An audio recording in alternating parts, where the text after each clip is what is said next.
bergabung bersama kami di depan. Tepuk tangan untuk seniman kita, Bapak Kurnia.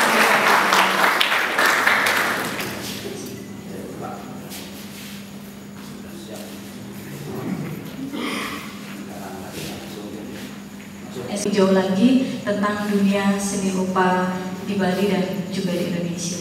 Nah, di sebelah kanan saya telah ada Bapak Putu Wirantawan. Beliau salah satu seniman Bali bulan Februari. Dan di sebelah kanannya lagi ada Bapak Wahri Wisatsana. Beliau selain koordinator di Bentara Budaya Bali, juga seorang penyair yang karya-karyanya telah dibukukan di sejumlah antologi puisi maupun puisi tunggal, dan kerap kali juga diundang dalam festival internasional, salah satunya adalah yang berlangsung di Den Haag, Belanda.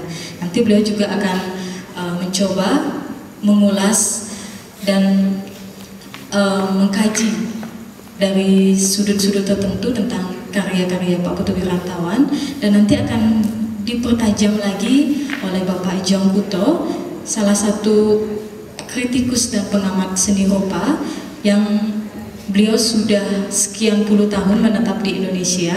Beliau adalah perjalanan sangat menarik dan hangat dengan kehadiran ketiga narasumber kita pada malam hari ini. Dan nanti teman-teman juga bisa berbagi ide, diskusi, atau juga bisa berbagi pengalaman. Siapa tahu ada yang pernah mencoba melakukan atau membuat terawih, nanti bisa berbagi dalam sisi diskusi. Dan pada tahun ini Bapak Wahri juga akan membantu memandu jalannya acara. Baik teman-teman, tentu semua sudah tidak sabar lagi ya ingin mendengarkan bagaimana saya menjelaskan secara garis besar kehadiran karya-karya Putu Wirantawan, kemudian apresiasi publik sedemikian rupa, bahkan di dalam satu kompetisi bergengsi di Jakarta, Saudara Putu Wirantawan berhasil meraih. Di samping beliau menulis resensi, kritik, dan tulisan-tulisan lepas di media massa nasional dan internasional, sekarang ini atas itu yang diberikan kepada Bapak Wahri, dan selamat malam kepada para hadirin yang telah berkenan mengikuti acara diskusi saya ini. Proses kreatif saya dalam berkarya ini memang ya, saya akan kelihatan di gambar saya. Air dengan tema-tema yang beragam, kehidupan, suasana kehidupan alam,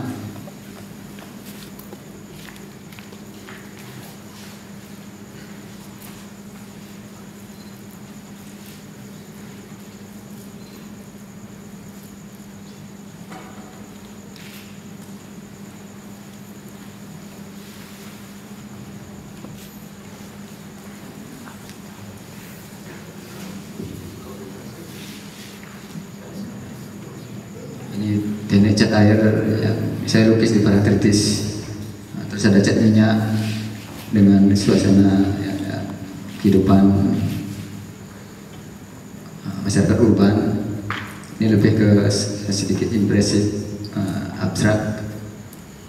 Ini juga cat minyak dengan kehidupan kaum urban dengan teknik ekspresionis. Ini cat air stasiun Tugu, ini ya, suasana-suasana masyarakat urban.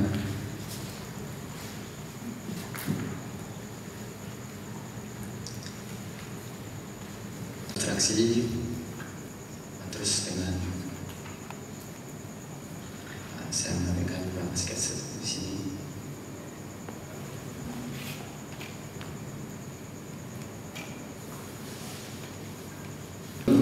Sebenarnya berawal dari kegelisahan ke rasa frustasi dan apa namanya itu, sebuah yang yang memang patut dijalani oleh para seniman. Tidak ada yang melahirkan sesuatu tanpa ada proses yang ketertekanan, kegilaan dan sebagainya, itu tidak mudah. Dan walaupun itu tetap kesenian adalah sesuatu yang sangat tidak mudah dan dekat dengan penderitaan. Ya, memang seperti itu, memang tetap dia berjuang. Dari situ. Tadi saya kenapa tiba-tiba begitu menggilai istilahnya dengan teknik drawing ini?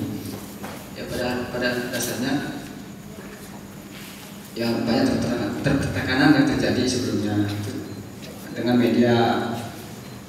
media akrilik entah apa, catnya dengan bentuk dengan segalanya itu, dan itu seperti menghambat ekspresi. Saya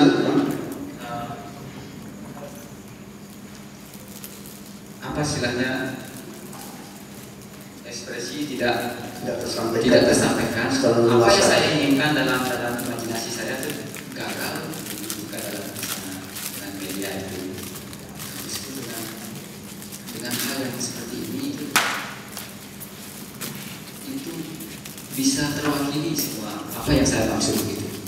Prosesnya apakah bentuk-bentuk itu hadir sedemikian rupa seketika digagas sebelumnya atau muncul berdasarkan tahapan-tahapan prosesnya? Ya, itu mulai untuk ini memang pada dasarnya dia berjalan sesuai dengan pada saat saya berkarya, dan memang sudah sebenarnya dibayangkan saya mengambil unsur-unsur alam gitu. Terus saya rekonstruksi dengan sendirinya seperti ini. Tapi sebenarnya semuanya itu terdorong oleh rasa bahwa saya berkesenian itu ada sesuatu yang saya hadirkan yang beda gitu. Itu ada kesadaran itu di benak saya. Tapi itu saya sadari itu tidak mudah, tidak bisa dicari itu. Tapi dengan kerja keras itu sangat disadari, dan berbagai macam itu tekanan itu, entah di dalam kampus, entah di dalam diri sendiri. Saya merasa saya tidak menghadirkan sesuatu, walaupun dalam periode sebelumnya tuh era aktif kan mengatakan ini sudah bagus, tapi di dalam jiwa ini terasa ada sesuatu yang harus saya gali lebih dari awal lagi. Tidak hanya sekedar sebagai pengikut atau apanya itu. Jadi saya harus mencegah sesuatu, tapi satu yang otentik. Ya, saya itu yang menyebabkan saya tuh merasa tertantang untuk saya harus ya istilahnya berjuang untuk menggali itu. Dorongan untuk menemukan stilistik diri, keotentikan dirilah yang menyebabkan Putu Wirantawan dalam prosesnya itu tidak mau berhenti kepada hal-hal yang segera bisa dicapai atau dirasakan. Oleh sebab itu dia melampaui, kalau lihat gambaran yang terjadi di dalam karyanya, melampaui suatu capaian orang umum atau orang biasa, sehingga dia sampai kepada yang tak terduga. Ini sebuah upaya meditatif sebenarnya kalau kita bisa saksikan. Nah, mungkin Putu bisa memisahkan bagaimana apakah dari 1, 2, 3, 4, 5, 6, 9 ini berurutan atau masing-masing berdiri sendiri atau bagaimana awalnya? Awalnya memang ini saya rencanakan untuk berkarya di atas 10 meter gitu. Jadi beberapa panel-panel gitu bisa rencanakan. Sebelumnya ini memang proses sketsa, artinya tujuannya sudah saya dapatkan di sini. Nah, untuk mewujudkan tujuan itu saya perlu mematangkan, istilahnya di sini dimatapkan dulu di jiwa untuk saya eksekusi semua nanti gagasan ini dengan berbagai macam sketsa disiplin sketsa dari yang bagian kecil ya seluruhnya sampai ke bagian-bagian kotak-kotak satu persatu. Itu ratusan untuk sketsanya masing-masing kotak ini, bahkan lebih itu. Nah, setelah itu terpenuhi di sini, saya baru memulai mengerjakan dengan drawing. Tapi dalam proses pengerjaan itu saya tidak terikat dengan sketsa, malah sketsanya sebagai ini aja, sebagai apa namanya tuh, sebagai gambarannya, ya sebagai ini aja, dia semacam rangsangan untuk selalu bangkit untuk melakoni drawing ini. Ketika masuk ke dalam, sudah masuk ke drawing ini, ke lukisan itu, dia mengalir dengan tanpa kita sadari gitu, tanpa saya sadari dia seperti ada gitu. Ada, dia tumbuh selalu ada dia gitu. Jadi saya lakukan itu, saya cari itu sambil tetap merekonstruksi bagaimana sebuah tetap mempertimbangkan juga entah itu komposisi atau apa, itu tetap itu juga, dan begitu seterusnya dalam proses sampai beberapa panel prosesnya itu saya mulai dari 2008 sampai 2012 saya kerjakan ini secara terus menerus. Di samping memang saya sadari dalam buah ini juga saya menciptakan suatu periode seperti ini, ya, periode dengan dimensi putih dengan pecah-pecah ini. Jadi paralel sifatnya saya mengerjakan karya berjalan semuanya itu. Ya. Kita dapat katakanlah merumuskan beberapa kata-kata kunci bahwa di dalam proses penciptaannya itu, selain mendayagunakan hal-hal yang bersifat spontan dan intuitif, menyangkut bentuk ataupun hal-hal yang berproses mengalir tadi, sesungguhnya wirantawan juga melakukan sesuatu yang terencana dan terukur, berupa gagasan besar ataupun gagasan bentuk dalam konteks misalnya merumuskan sekian panel dengan sekian ukurannya. Dengan demikian sebenarnya kerja Putu Wirantawan ini memiliki satu strategi kreatif yang mencoba memadukan antara ketaksadaran dengan kesadaran, dan ini menjadi menarik karena kemudian bentuk-bentuk yang dilahirkan di dalam kanvasnya itu selain adalah satu dunia tak ternama yang seakan-akan asing di depan pandangan mata kita, namun juga menciptakan keakraban sendiri karena ada bagian-bagian tertentu dari wujud-wujud itu mengingatkan pada apa yang kita alami atau kita rasakan di sekitar kita. Ini sebenarnya satu proses transformasi dari ide menjadi wujud, dan dalam wujud itu sendiri sebenarnya kalau hendak dinyatakan gagasannya pun turut serta. Kalau ada orang coba memilah antara isi dan bentuk, sebenarnya di dalam proses Wirantawan itu menjadi kesertamertaan keseluruhannya. Ide melahirkan gagasan, melahirkan wujud juga menciptakan gagasan berikutnya. Jadi saling bertautan, dan saya kira fenomena ini bisa nanti dibaca oleh Pak Jomboto. Silakan.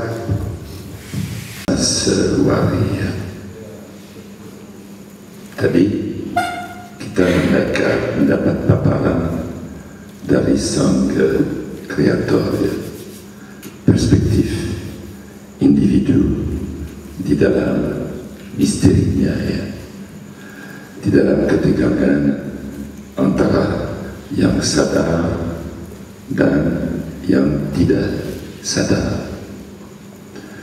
Tapi sebelum memperdalam ambiguitas sadar tak sadar nanti, saya merasa ada baiknya kita sebelumnya mengambil jarak, menjauh dari sang individu dan melihat latar belakang konteks baik sosial maupun historisnya, untuk mencari di situ alat pemikiran yang bisa membantu kita untuk menanggapi kreativitas dari sang individu yang bersangkutan dengan tradisi yang berbeda.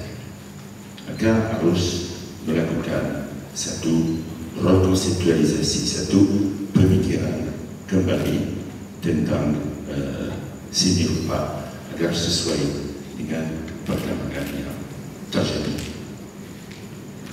Dan pada tahapan ini kita kembali ke Putu Wirantawan. Saya sendiri tidak pernah melihat ragam seni rupa seperti yang dihasilkan Putu Wirantawan ini. Tidak pernah saya melihatnya. Bisa saya mencari kata untuk melakukan satu klasifikasi ya. Tetapi seperti saya katakan tadi, klasifikasi yang akan saya lakukan akan bertemu dengan jalan buntu karena tidak memenuhi syarat. Misalnya bisa kita katakan, bisa kita tawarkan istilah abstrak. Kata Putu Wirantawan adalah karya Putu Wirantawan adalah karya yang abstrak, tidak terdapat ikon-ikon, artinya gambar kecil yang terdapat di dalamnya tidak mendeskripsikan apapun. Tetapi abstraksi tersebut bukan abstraksi dalam abstraksi. Ada juga unsur fantastis, tapi sama halnya. Biasanya seni rupa fantastis memberikan sesuatu yang jelas pada imajinasi. Artinya orang menawarkan hasil imajinasi dengan benda-benda imajiner tapi nyata. Di sini pula fantastis tapi bukan fantastis. Kita masuk di dalam unsur-unsur ikonik, di dalam bentuk-bentuk yang membuat kita terbawa di dunia antara berantah yang mana tidak jelas, tetapi justru oleh karena tidak jelas menarik, sangat original. Sudah lama saya tidak melihat karya yang se-original ini, sangat menarik. Kita ada seorang Putu Wirantawan yang sekolah, nonton televisi, dia tahu tentang science fiction. Udah jelas kentara di karyanya. Dia juga tahu tentang kimia. Kentara juga ada seperti makhluk-makhluk imajiner yang hadir. Dia juga tahu tentang astronomi, tentang dunia bintang, unsur pengetahuan modern memasuki benaknya. Selain itu ada latar belakang Bali, ada konsep ruang minida, ada juga latar belakang teknis Bali. Bila kita melihat karya seni rupa Bali tradisional, yang utama adalah garis, dan yang keempat adalah kemungkinan yang menghasilkan bentuk-bentuk yang besar. Terdapat satu dialektika antara detail dan yang makro, buadalit, buada agungnya. Hal-hal ini, hal-hal balik tersebut secara tidak sadar atau secara setengah sadar, dan cara ini tadi nampak dari cara dia berbicara. Dia ingin mengkonsepkan sesuatu tapi tidak muncul dalam bahasa, tetapi jelas ada dan mengambil bentuk satu bukti tambahan bahwa seni rupa, seni lukis merupakan bahasa tersendiri, bisa membangun konsep yang tidak harus verbal.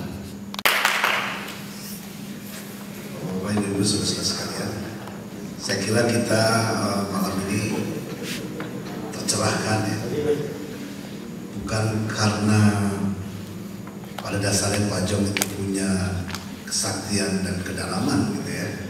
Kita beruntung, Pak Jong juga beruntung bahwa dia hadir dari masa lalu, latar pendidikan baratnya yang kuat, dan tinggal di Bali dalam proses yang panjang lebih dari 30 tahun, sehingga kalau ada water space kemudian ada bonet itu hanya tamu sebenarnya. Pak Jong ini sudah dalam posisi bagaimana barat dan timur itu selaras. Dia pendeta Katolik sekaligus ini pedanda. maka saya kira Pak Jong beruntung, dan beruntung juga kita malam ini bagaimana antara timur dan barat hadir di dalam satu perbincangan yang menarik melalui karya dari Putu Wirantawan yang saya kira malam ini patut juga kita beri aplaus. Mohon tepuk tangan. Karena pada dasarnya tidak mudah kita menemukan sebuah karya yang dianggap bisa menselaraskan apa yang menjadi kekuatan dari seni tradisi, kemudian apa yang telah dicapai dengan perjalanan panjang dari seni-seni modern atau seni kontemporer di Barat. Wari menekankan unsur Bali dari Wirantawannya. Dia mengungkap kebaliannya secara internasional, secara global, tanpa ada hasrat khusus untuk melakukan itu. Artinya muncul dari jati dirinya. Itu merupakan salah satu jalur perkembangan seni rupa selanjutnya. Tetapi tadi pada awal acara ini ada videonya Made Uyante. Dia justru bersifat kontemporer karena alasan yang lain. Dia mempertahankan seks, ekologi, musik. Dia membunuh makna dari kultur, dari tempat, dari semua kehilangan arti, dan itu yang dikatakan di dalam karyanya. Karena memang itu pula merupakan satu kemungkinan masa depan Bali dan Indonesia.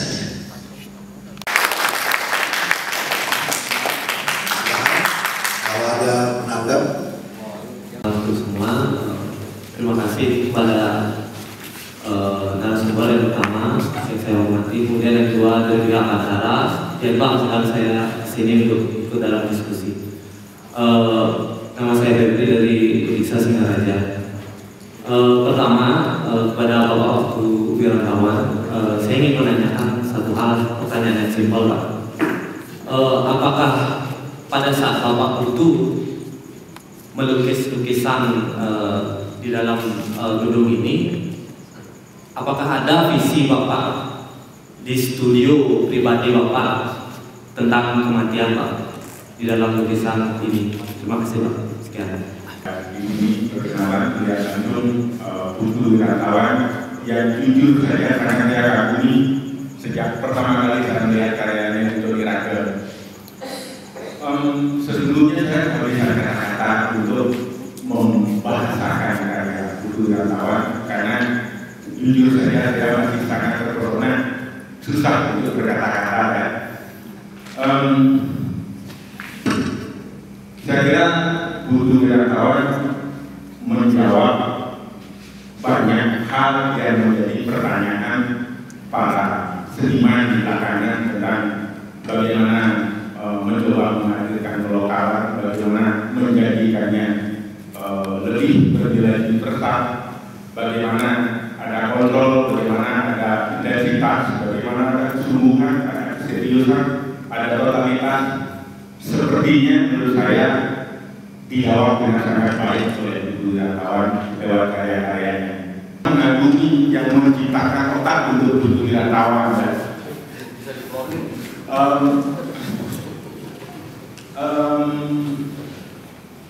Saya sebenarnya lebih ingin paham lebih jauh untuk mengenali gen-gen yang mempengaruhi visualisasi Putu Wirantawan. Karena sebagai berupa juga sebagai yang barangkali sejak kecil juga banyak berfantasi, berimajinasi.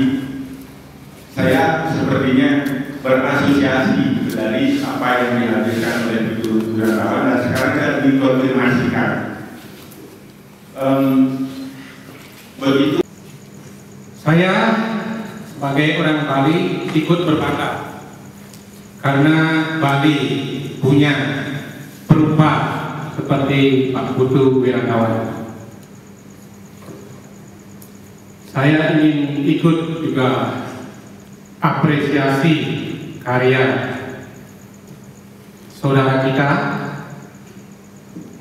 Pak Putu. Seperti tadi beliau waktu berkarya mengatakan, yaitu antara sadar dan tak sadar.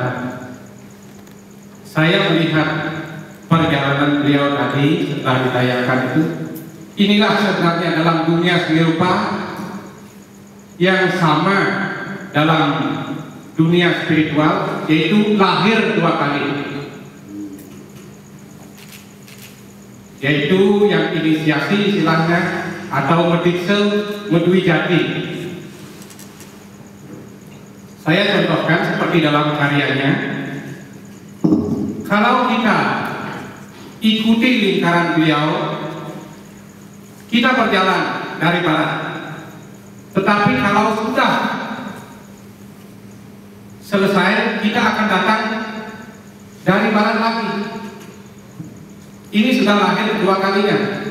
Beliau sudah melanglang dalam jet air, jet minyak, dan media-media yang lainnya. Sehingga kelahiran yang dua kali dengan telah berkeliling dunia, inilah seperti yang kita amati ini.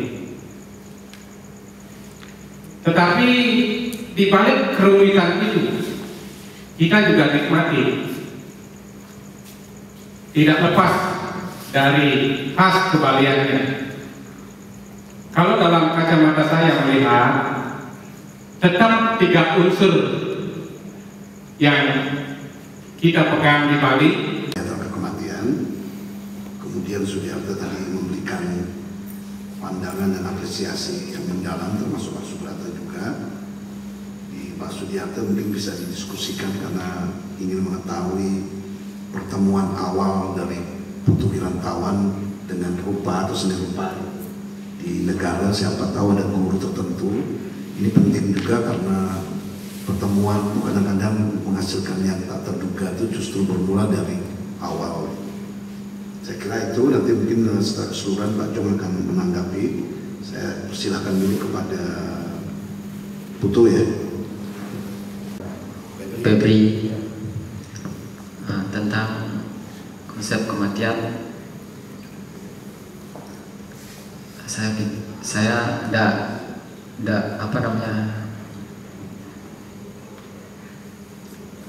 tidak seperti itu ya. Jadi saya konsepnya sangat sederhana ini, tidak saya ambil unsur-unsur yang ada di tubuh juga dan alam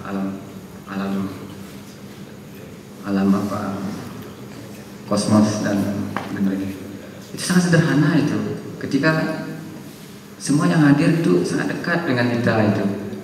Jadi dia sangat sederhana, tapi itu kalau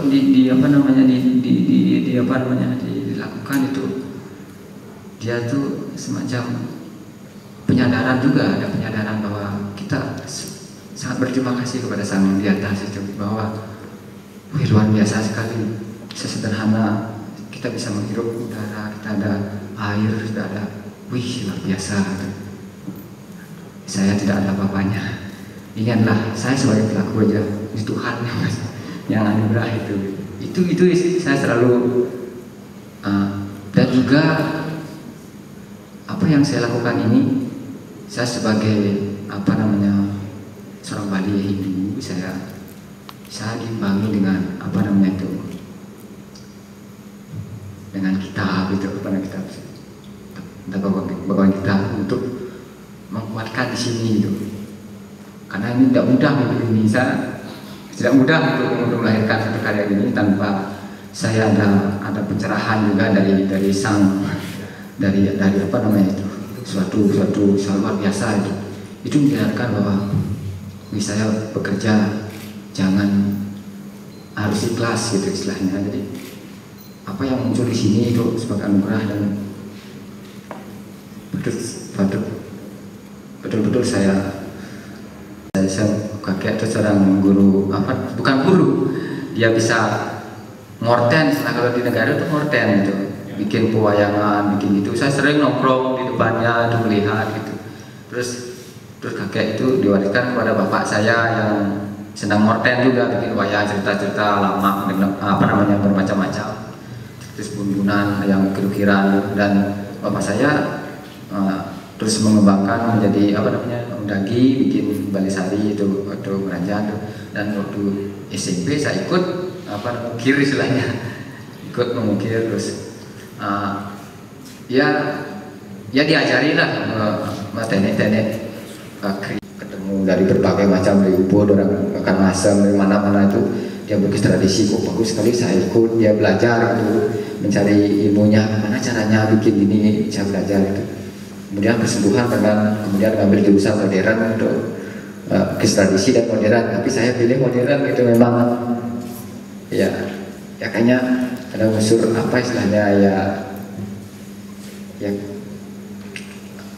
ada masalah teknik itu lebih dia ada unsur tekniknya, mungkin saya lebih ke sana untuk semuanya itu karena proses seperti itu ya, seperti ini saya ya. Terima kasih, gitu aja ya.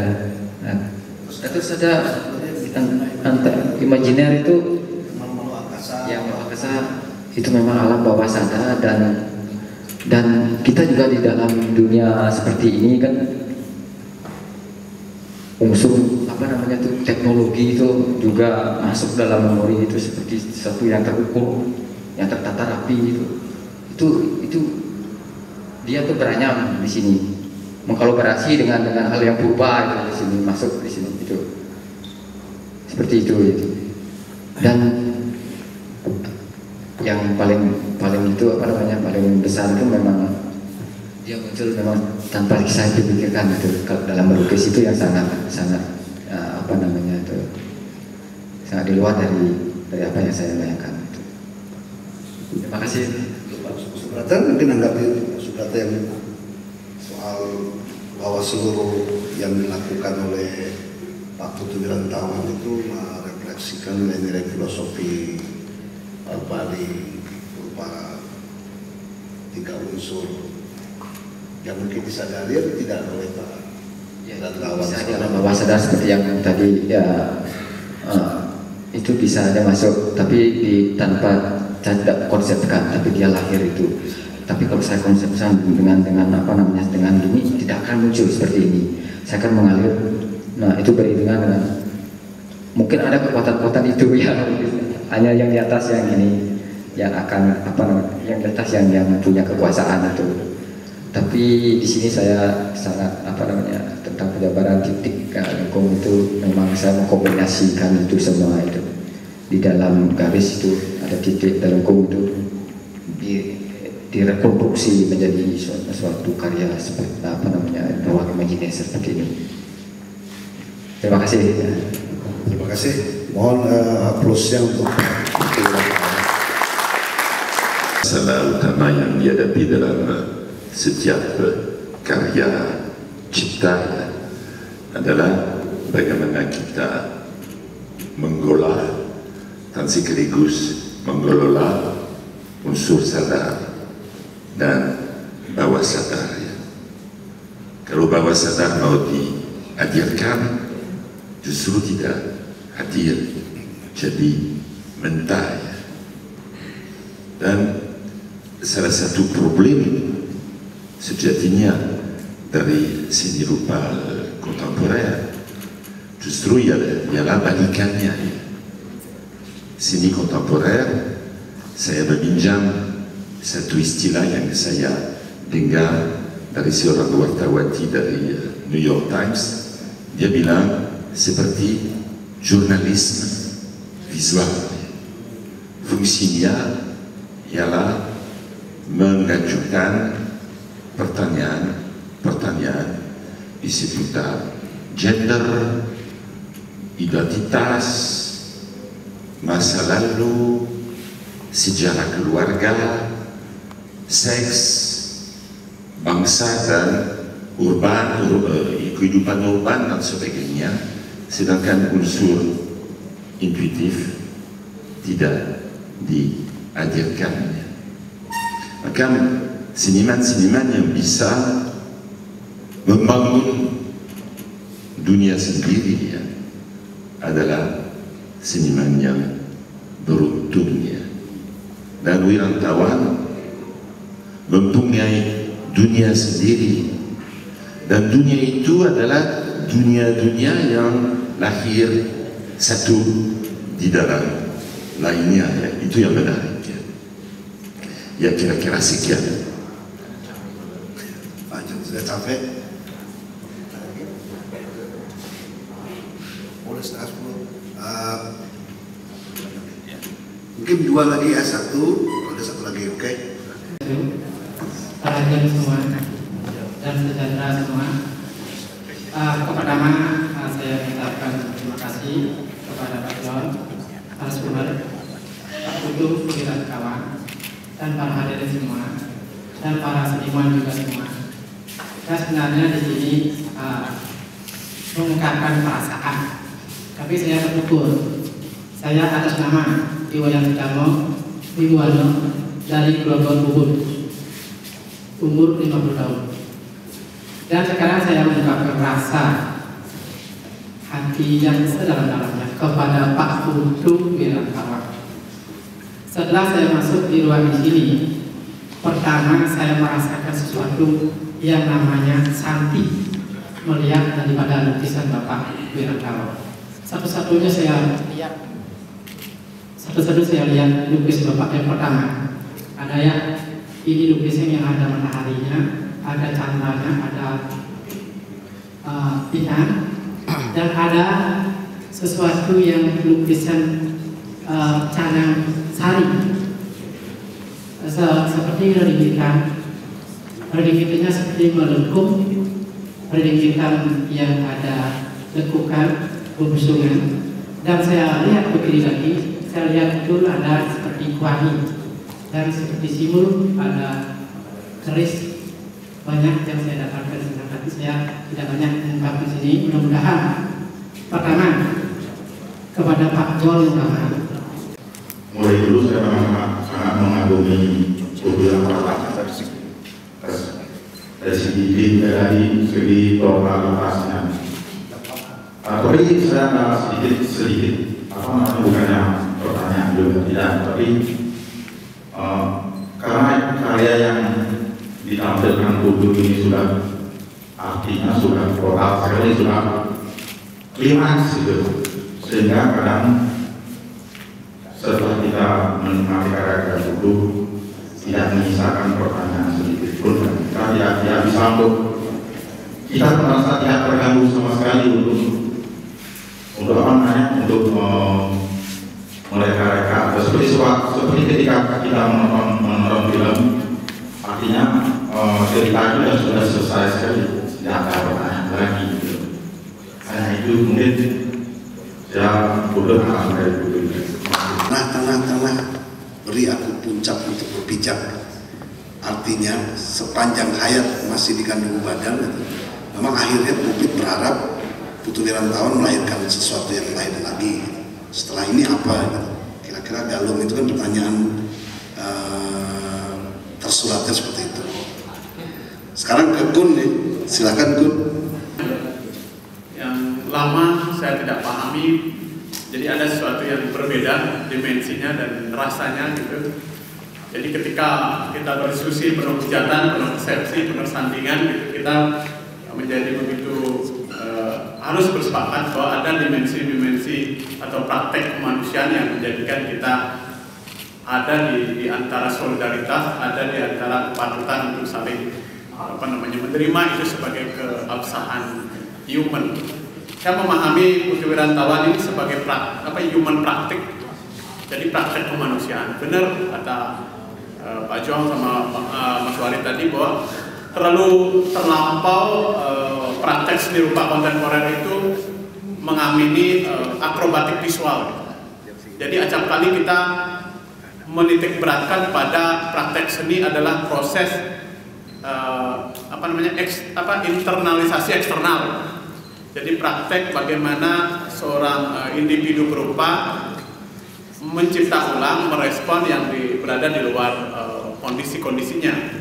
Tapi ketika berhadapan pada Putu, kita akan pada karya Putu kita hadir pada peristiwa tatapan. Jadi di dalam praktek apresiasi seni rupa kontemporer sangat banyak peristiwa seni rupa begitu datang kita hadir dan terlewatan begitu saja. Andaikan pun pertanyaan banyak muncul, kalau itu sebuah harapan dari Galung, tidak juga serta-merta itu menyatakan bahwa karya itu berhasil. Jadi karya yang menurutnya juga bukan sebuah karya yang harus diamini sebagai karya yang kuat. Jadi Tony Goodpray itu sekarang malah ingin menandaskan bahwa bagaimana praktek tatapan itu bisa berlangsung lama. Jadi semesta layer-layer artistik yang disampaikan Putu Wirantawan ini menjadi gugatan kita. Di tengah begitu kita melihat karya seni rupa kontemporer belakangan itu, kita hanya melihat itu sebagai akrobatik visual. Jadi yang dikayakan, yang terpuaskan itu adalah tatapan kita. Sutrawijaya dan Pun sendiri yang tengah sampai ke titik itu juga, mungkin nanti Pak Jongkoto akan memetakan lebih jauh. Silakan, mungkin ada menjawab dulu dari sudah cukup semua.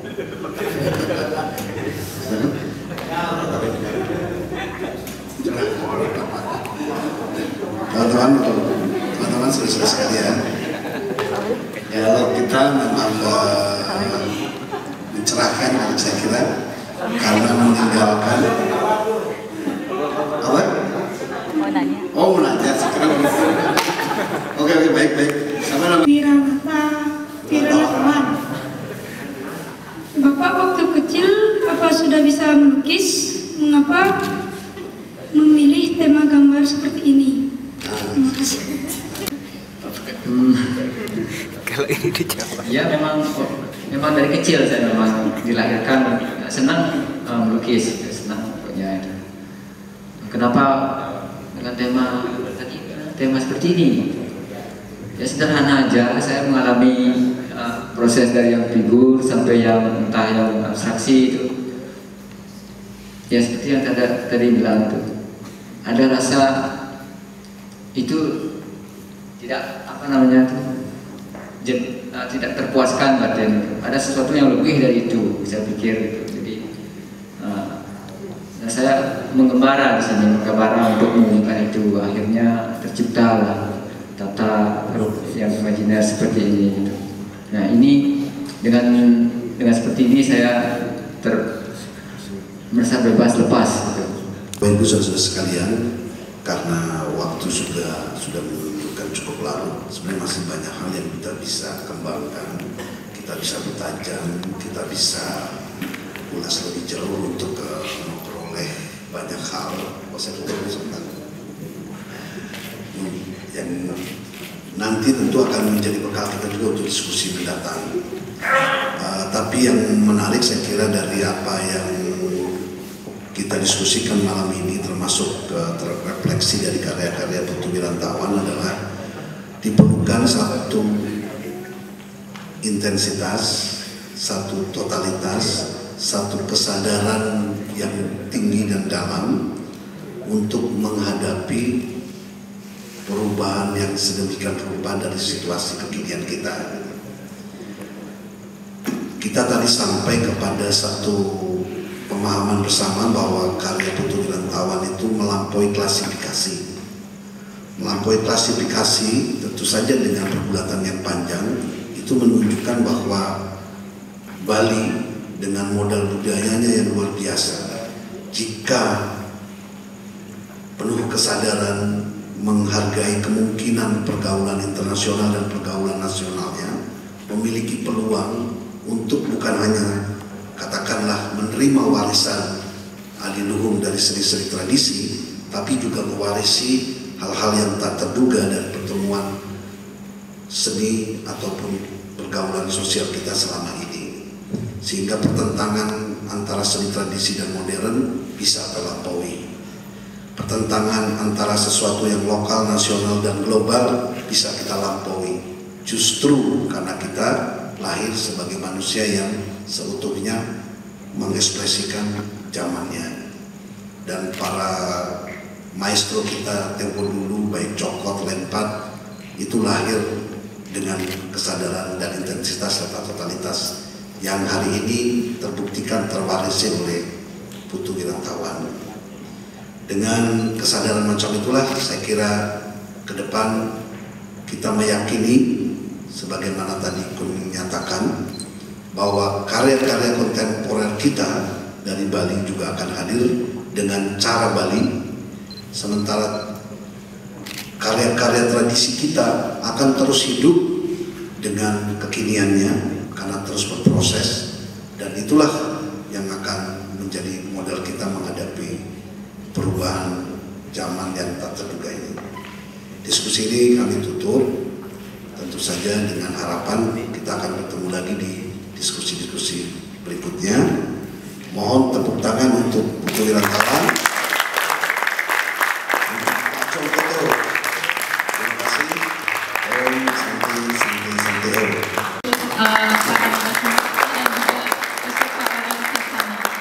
Semoga apa yang telah kita diskusikan pada malam hari ini memberi kita bekal ketika balik ke rumah masing-masing. Dan sekali lagi terima kasih kami ucapkan atas nama Betara Budaya Bali atas perkenan teman-teman dan juga partisipasinya pada malam hari ini. Dan untuk itu saya informasikan pula agenda Betara Budaya Bali pada bulan Februari ini.